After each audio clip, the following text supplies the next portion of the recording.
Welcome to Fitness by Design. This is the podcast for high-performing corporate men who are tired of feeling stuck in a body that does not match the life that they have built. I am Coach Spencer, and I used to be 40 pounds overweight, crushing beers after long days in the office, and just pretending everything was fine, until my body finally shut down and forced me to rebuild everything. Now I help guys just like you design a system that works with your career, not against it. Because your health should not compete with your success, it should fuel it. Let's get into today's episode.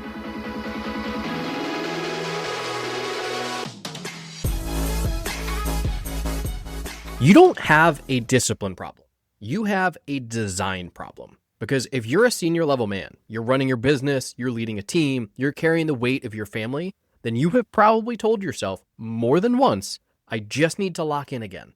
But here's the truth. You're not broken, you're not lazy, and you're definitely not out of control. But you're just trying to force your life into systems that were never built for it. So welcome back to Fitness by Design. I am Coach Spencer, and this is going to be one of the most important episodes that I have recorded for you so far.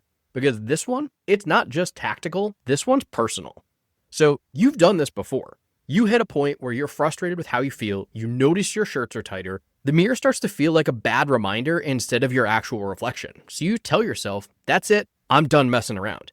And after the first week or two, you're dialed in.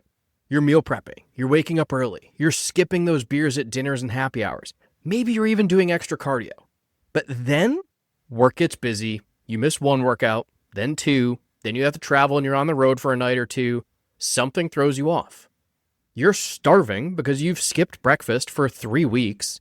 Your kid wakes up in the middle of the night. You've got an 8 a.m. meeting and a 2-hour commute to get there. And that replaces the time that you were going to try and hit the gym. And the next thing you know, it's Friday again. You're grabbing fast food on the way home and you're telling yourself you're going to start again on Monday. How much of this sounds freaking familiar? Because I know that this sounds like pretty much years of my life.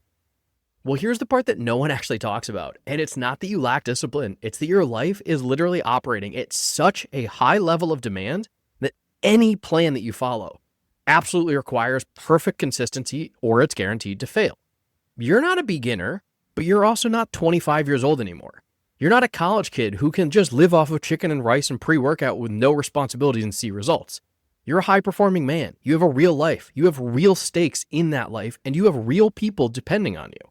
So if the system that you're following for your health and fitness doesn't reflect that high performance that you already have in your life, of course you're falling off of it. This is where most guys get trapped. They just keep trying to push through, saying that they're not disciplined enough. They need to work harder.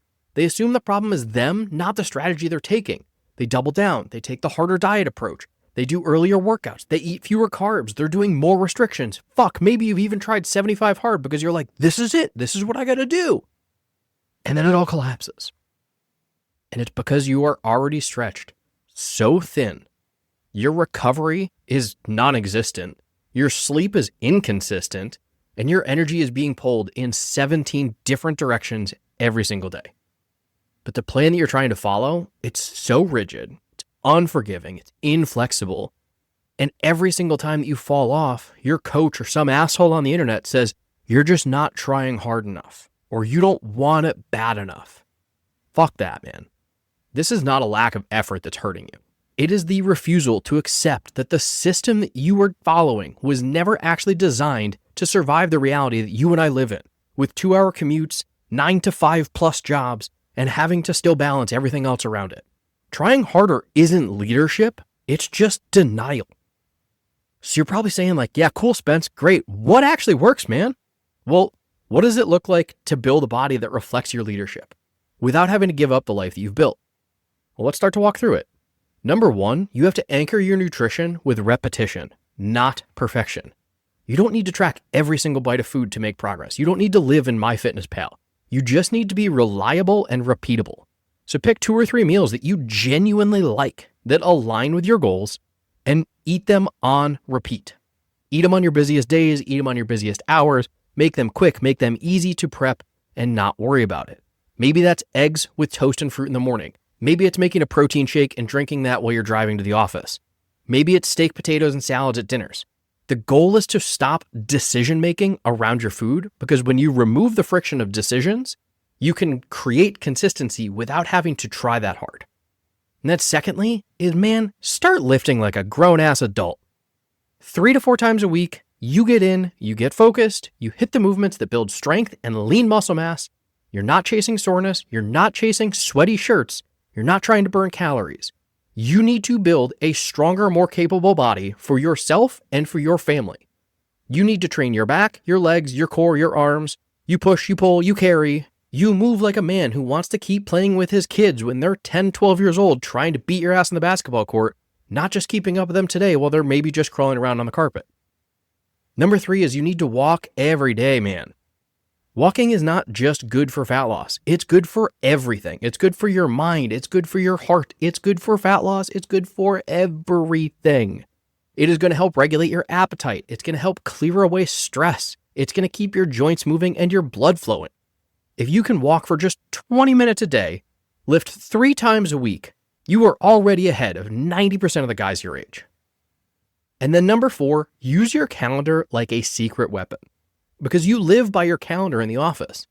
But why aren't you scheduling your health into that as well? So block time for the times that you're going to hit the gym. Block time to meal prep, or even sometimes maybe eat that meal. Block time to go for a walk. Ideally, dude, just take your wife, take your kid, push them around the neighborhood. Who cares? Make it a family event. Because if you don't protect your time, someone or something else is going to claim it. And most of the time, it's Netflix and scrolling on fucking Instagram. And then lastly is just say it out loud. This is the one part that nobody wants to do. Tell somebody that you want to make a change and declare it. Because when you raise the standard publicly, you raise the stakes for yourself internally. Whether that's a coach like me, whether that's a friend, whether that's your spouse, you just need somebody who knows what you said you were going to do, because that is going to help you create integrity. Because when the system is built for real life, your results stop disappearing in 3, 4, 5 months. You stop starting over every Monday. You stop hiding behind quarter zips in the back of conference rooms. You stop sucking in your gut every single time you're on a video call, praying that no one notices that you've gained weight during your hybrid work. But instead, you start walking into meetings with that quiet confidence. You start playing with your kids without getting winded or feeling like the fucking Rice Krispies box getting off the floor. And you start wearing the clothes that you actually like, not just the ones that still fit you. More than that though, man, you start to rebuild trust with yourself. Because for the first time in a long time, your actions finally start to align with who you believe you actually are. And that changes everything. So if today's episode hit home and you're done trying to force your life into somebody else's plan, DM me the word design on Instagram and let's just build something that fits into your world instead. This is Fitness by Design, and remember, the problem isn't your willpower, it's that you have been trying to wing it and calling it a plan. And with that, I will see you in the next episode.